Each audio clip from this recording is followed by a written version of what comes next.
Assalamu alaikum. Welcome to Taste of Chennai. இன்னைக்கு வந்து ரொம்ப ஒரு ஃபேமஸான ரெசிபி தான் பார்க்க போறோம். Hyderabadi Mutton Dum Biryani. Biryani சொன்னாலே நமக்கு ஞாபகம் வருது ஹைதராபாதி பிரியாணி தான். கச்சி கோஷ்கி தம்கி பிரியாணி தான் செய்ய போறோம். இப்போ வாங்க எப்படி செய்றதுன்னு பார்க்கலாம். ரொம்ப இன்ட்ரெஸ்டிங்கான ஒரு டேஸ்டியான ரெசிபி. ஸோ மிஸ் பண்ணாம வீடியோவை ஃபுல்லா பாருங்க. ஃபர்ஸ்ட் ஸ்டெப் வந்து இப்போ நம்ம ஃப்ரைட் ஆனியன்ஸ் ரெடி பண்ணிக்க போறோம். 1/2 kg ரைஸ்க்கு ஒரு 4 மீடியம் சைஸ் வெங்காயத்தை நல்லா ஸ்லைஸ் பண்ணி வச்சுக்கோங்க. இப்போ இதை ஃப்ரை பண்ணிக்கலாம். எண்ணெய் நல்லா சூடானதுக்கு அப்புறமா இப்போ நம்ம வெங்காயத்தை பேட்சஸாக ஃப்ரை பண்ணி எடுத்துக்கலாம்.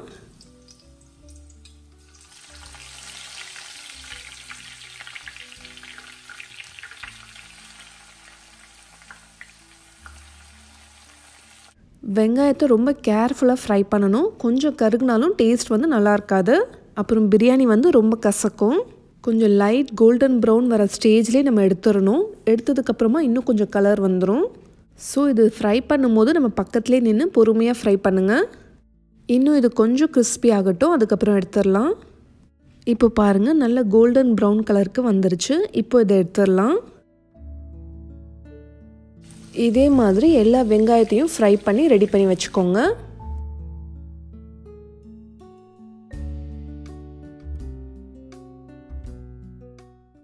ஒரு 1/2 டீஸ்பூன் சாஃப்ரானில் ஒரு 1/2 கப் அளவுக்கு சூடான பால் ஊற்றி ரெடி பண்ணி வச்சுக்கோங்க. ஜிஞ்சர் கார்லிக் பேஸ்ட் ஒரு 5 டேபிள் ஸ்பூன்ஸ் எடுத்திருக்கேன். தயிர் ஒரு 350 கிராம்ஸ் அளவுக்கு எடுத்திருக்கேன். 1 கப் அளவுக்கு புதினாவும் கொத்தமல்லி தழை எடுத்துக்கோங்க. அதுக்கப்புறம் 6 பச்சை மிளகாய் எடுத்திருக்கேன். அடுத்தது ஹைதராபாதி பிரியாணி மசாலா பவுடர் ரெடி பண்ணுறதுக்காக ஒரே ஒரு டீஸ்பூன் ஷாஹி ஜீரா எடுத்திருக்கேன்.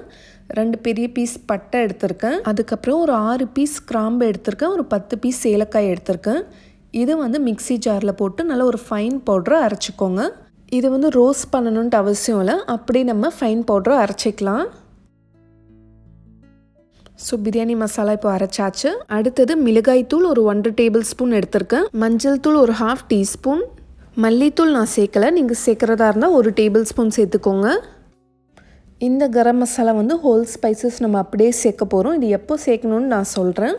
அதுக்காக 3 பீஸ் பட்டை எடுத்திருக்கேன். 5 பீஸ் கிராம்பு, 5 பீஸ் ஏலக்காய் எடுத்திருக்கேன். அதுக்கப்புறம் ஒரே ஒரு டீஸ்பூன் ஷாஹி ஜீரா. ஷாஹி ஜீரா எல்லா சூப்பர் மார்க்கெட்ஸ்லையும் ஈஸியாக கிடைக்கும். மட்டன் வந்து ஒரு 600 கிராம்ஸ் அளவுக்கு எடுத்திருக்கேன். 1/2 kgயோட கொஞ்சம் அதிகமாக எடுத்திருக்கேன். ஃபஸ்ட்டு நம்ம தயிர் சேர்த்துக்கலாம். அடுத்தது ஜிஞ்சர் கார்லிக் பேஸ்ட் சேர்த்துக்கலாம்.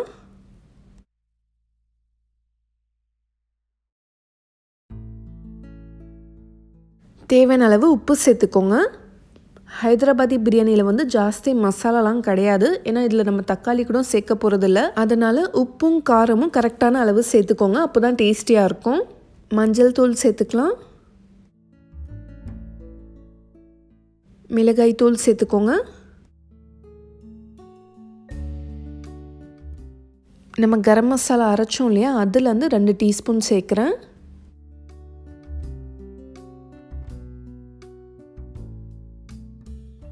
இப்போ இதை நல்லா மிக்ஸ் பண்ணிக்கோங்க.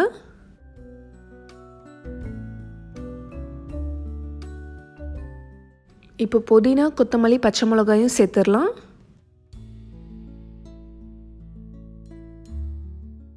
அடுத்தது ஃப்ரைட் ஆனியன்ஸும் சேர்த்துக்கலாம். கொஞ்சம் வந்து கார்னிஷிங்காக எடுத்து வச்சுக்கோங்க.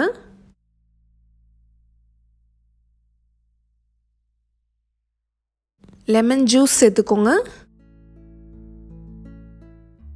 இப்போது கரம் மசாலாவில் பாதி அளவு மட்டும் இப்போ சேர்க்குறேன்.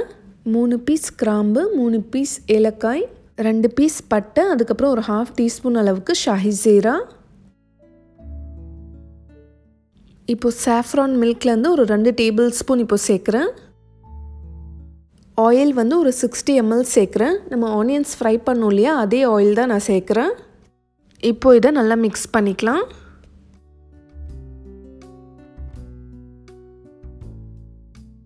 இதோட மேரினேஷனே பார்க்க ரொம்ப யம்மியாக இருக்கும். இப்போது இதை நம்ம ஒரு 4 ஹவர்ஸ்க்கு மேரினேட் பண்ணிக்கலாம். இல்லைனா நீங்கள் ஓவர் நைட் கூட இதை மேரினேட் பண்ணலாம். நீங்கள் எவ்வளோ நேரத்துக்கு மட்டன் மேரினேட் பண்ணுறீங்களோ அந்த அளவுக்கு மட்டன் சாஃப்ட் அண்ட் ஜூஸியாக இருக்கும். மட்டன் சீக்கிரமாக வெந்துடும். நீங்கள் சிக்கனில் செய்கிறதா இருந்தாலும் இதே ஸ்டெப்பு நீங்கள் ஃபாலோ பண்ணிக்கலாம். சேம் மெஷர்மெண்ட்ஸ் தான். பாஸ்மதி ரைஸ் வந்து ஒரு 1/2 kg எடுத்திருக்கேன். 30 to 45 minutes ஊற வைக்கணும். இப்போ ரைஸ் பாயில் பண்ணுறதுக்காக தண்ணி வச்சுருக்கேன். 2 டேபிள்ஸ்பூன் சால்ட் சேர்த்துக்கிறேன். நீங்கள் டேஸ்ட் பண்ணி பார்த்தீங்கன்னா தண்ணி நல்லா உப்பு கரிக்கணும், அப்போ தான் கரெக்டாக இருக்கும். அப்புறம் நம்ம கரம் மசாலா எடுத்து வச்சுருந்தோம் இல்லையா, அதை எல்லாத்தையும் சேர்த்துடலாம். பட்டை, கிராம்பு, ஏலக்காய், ஷாஹி ஜீரா.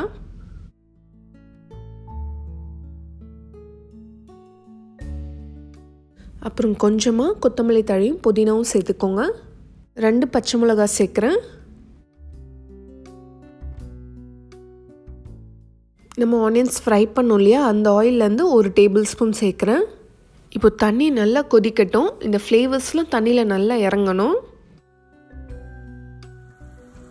தண்ணி இந்த மாதிரி நல்லா கொதித்ததுக்கப்புறமா இப்போ நம்ம ஊற வச்சுருக்க பாஸ்மதி ரைஸை சேர்த்துக்கலாம்.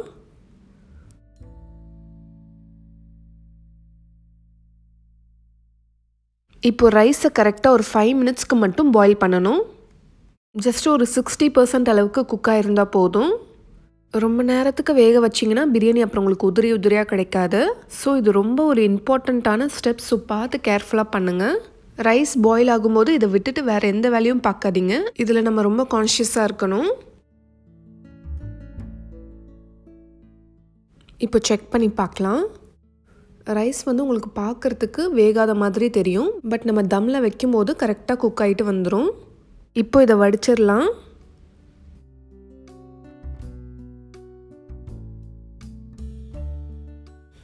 இப்போது பேனில் நம்ம மேரினேட் பண்ணி வச்சுருக்க மட்டனை ஃபஸ்ட்டு சேர்த்துருங்க. இன்றைக்கி நம்ம கச்சி கோஷ்கி தம் பிரியாணி தான் செய்ய போகிறோம். மட்டன் அப்படியே ராவாக தான் குக் பண்ண போகிறோம். இந்த மாதிரி ஸ்ப்ரெட் பண்ணிக்கோங்க. இப்போது இதுக்கு மேலே ரைஸை போட்டுக்கலாம். ரைஸ் ஃபஸ்ட்டு ஒரு பாதி அளவு மட்டும் போடுங்க.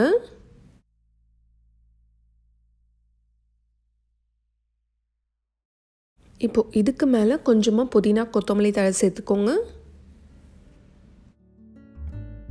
அப்புறம் கொஞ்சமாக சாஃப்ரான் மில்க். அப்புறம் நம்ம பிரியாணி மசாலா அரைச்சோம் இல்லையா, அதை லைட்டாக தூவி விட்டுருங்க. நல்லா வாசனையாக இருக்கும்.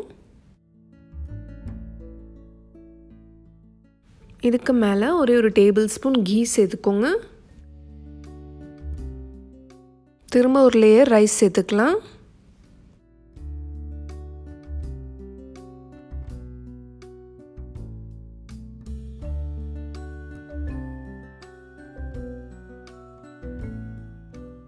நம்ம ஃபஸ்ட் லேயரில் சேர்த்த மாதிரி தான் திரும்ப புதினா கொத்தமல்லி தழை, அதுக்கப்புறமா மீதி இருக்கிற ஃப்ரைட் ஆனியன்ஸ். ஃபஸ்ட் லேயர்லேயும் ஃப்ரைட் ஆனியன்ஸ் கொஞ்சம் சேர்க்கணும், நான் சேர்க்க மறந்துட்டேன். திரும்ப ஒரு 1/2 டேபிள் ஸ்பூன் கீ சேர்த்துக்கோங்க. சாஃப்ரான் மில்கையும் சேர்த்துருங்க. இப்போ ஆட்டா யூஸ் பண்ணி நல்லா சீல் பண்ணி கவர் பண்ணிடுங்க. ஏன்னா நம்ம மட்டன் ராவாக போட்டிருக்கோலையே, அதெல்லாம் குக் ஆகணும். ஸோ இந்த மாதிரி சீல்டு பாட்டில் குக் பண்ணால் தான் சீக்கிரமாக குக் ஆகும். கச்சி கோஷ்கி தம்கி பிரியாணின்றதால இந்த மாதிரி தான் நம்ம தம்மில் போடணும். இப்போது இதை கரெக்டாக ஒரு 45 மினிட்ஸ்க்கு நம்ம குக் பண்ண போகிறோம். ஃபஸ்ட்டு 10 மினிட்ஸ்க்கு மட்டும் நல்லா ஹை ஃப்ளேமில் வச்சுக்கோங்க. அதுக்கப்புறம் நம்ம சிம்மில் வச்சிடணும். இதில் நம்ம ஒரு ட்ராப் தண்ணி கூட சேர்க்கலை. மட்டனில் விடுற ஜூஸஸ்லேயே இது குக் ஆயிரும். அந்த மாதிரி குக் ஆகிறதால தான் மட்டனோட எல்லா ஃப்ளேவர்ஸும் இறங்கி பிரியாணி ரொம்ப டேஸ்டியாக இருக்கிறது. இப்போ 10 மினிட்ஸ்க்கு அப்புறம் என்ன பண்ணணும்னா, இந்த மாதிரி பொசிஷன் வந்து சேஞ்ச் பண்ணி வைங்க. கொஞ்ச நேரத்துக்கு ஒரு தடவை இந்த மாதிரி நம்ம பொசிஷன் சேஞ்ச் பண்ணிகிட்டே இருக்கணும். டோட்டலி 45 மினிட்ஸ் சொன்னோம் இல்லையா, லாஸ்ட்டு 10 மினிட்ஸ் மட்டும் இந்த மாதிரி பழைய தோசைக்கல் அடியில் வச்சு தம் போடுங்க. ஸோ கரெக்டாக 45 மினிட்ஸ்க்கு அப்புறம் இதை சுவிட்ச் ஆஃப் பண்ணிடுங்க. அதுக்கு மேலே நீங்கள் குக் பண்ணிங்கன்னா கீழே அடி பிடிச்சிரும். ஆஃப் பண்ணதுக்கப்புறமா ஒரு 15 மினிட்ஸ்க்கு அப்புறம் நான் ஓப்பன் பண்ணுறேன். இப்போ ஆவி பறக்க பறக்க பிரியாணி சூடாக ரெடி ஆயிடுச்சு. இப்போ செக் பண்ணி பார்க்கலாம். பார்க்கவே நல்லா கலர்ஃபுல்லாக ரொம்ப எம்மியாக இருக்குது. ரைஸும் பாருங்கள் எவ்வளோ பர்ஃபெக்டாக தம்மாய் நல்லா உதிரியாக வந்திருக்கு. மட்டன் வெந்திருக்கான்னு உங்களுக்கு எல்லாருக்குமே டவுட் இருக்கும். ஸோ இப்போ அதையும் செக் பண்ணி பார்த்துடலாம். ரொம்ப சூடாக இருக்குது, என்னால் டச் பண்ணவே முடியல. மட்டன் உங்களுக்கு பார்க்கும் போதே தெரியும் இது எவ்வளோ சாஃப்டாக இருக்குன்னு. இப்போ இதை உடச்சி காட்டுறேன். மட்டன் நல்லா குக் ஆகிருக்கு. ஈஸியாக உடைக்கிறதுக்கு வருது. நம்ம ஆர்டிஃபிஷியல் கலர்ஸ் எதுவுமே சேர்க்கல. சாஃப்ரானோட கலரே பாருங்கள் எவ்வளோ பியூட்டிஃபுல்லாக இருக்குது. அடியில் நிறைய மசாலா இருக்கும். நம்ம சர்வ் பண்ணும்போது நல்லா மிக்ஸ் பண்ணிவிட்டு சர்வ் பண்ணணும். நாங்கள் எல்லோரும் இதை டேஸ்ட் பண்ணுறதுக்கு ரொம்ப ஈகராக இருக்கோம். எங்களால் வெயிட் பண்ணவே முடியல. இப்போ இதை சர்வ் பண்ணிடலாம். இப்போ ரொம்ப டேஸ்டியான ஃபேமஸ் ஹைதராபாதி கச்சி மட்டன் தம்கி பிரியாணி ரெடி ஆயிடுச்சு. டேஸ்ட் ரொம்ப சூப்பராக இருந்துச்சு. நீங்களும் இந்த வீக்கெண்டே ட்ரை பண்ணி பாருங்கள். உங்கள் ஃபேமிலியில் எல்லாருமே அசத்துங்க. இதை கண்டிப்பாக ஒரு தடவை நீங்கள் டேஸ்ட் பண்ணிங்கன்னா அடிக்கடி செய்வீங்க. ஸோ நீங்களும் ட்ரை பண்ணிவிட்டு எனக்கு சீக்கிரமாகவே ஃபீட்பேக் சொல்லுங்கள். இந்த ரெசிபி உங்கள் எல்லாருக்குமே ரொம்ப பிடிச்சிருக்கோன்னு நம்புகிறேன். ஸோ பிடிச்சிருந்தா லைக் பண்ணுங்கள். உங்களோட ஃப்ரெண்ட்ஸ் அண்ட் ஃபேமிலி எல்லாருக்குமே ஷேர் பண்ணிக்கோங்க. இந்த மாதிரி இன்ட்ரெஸ்டிங்கான ரெசிபிஸ் நீங்கள் மிஸ் பண்ணாமல் பார்த்துட்டே இருக்கணும்னா நம்ம சேனல் டேஸ்ட் ஆஃப் சென்னையை மறக்காமல் சப்ஸ்கிரைப் பண்ணுங்கள். நாளைக்கும் இதே மாதிரி வேறொரு இன்ட்ரெஸ்டிங்கான வீடியோவில் சந்திக்கிறேன். தேங்க்யூ ஸோ மச் ஃபார் வாட்சிங்.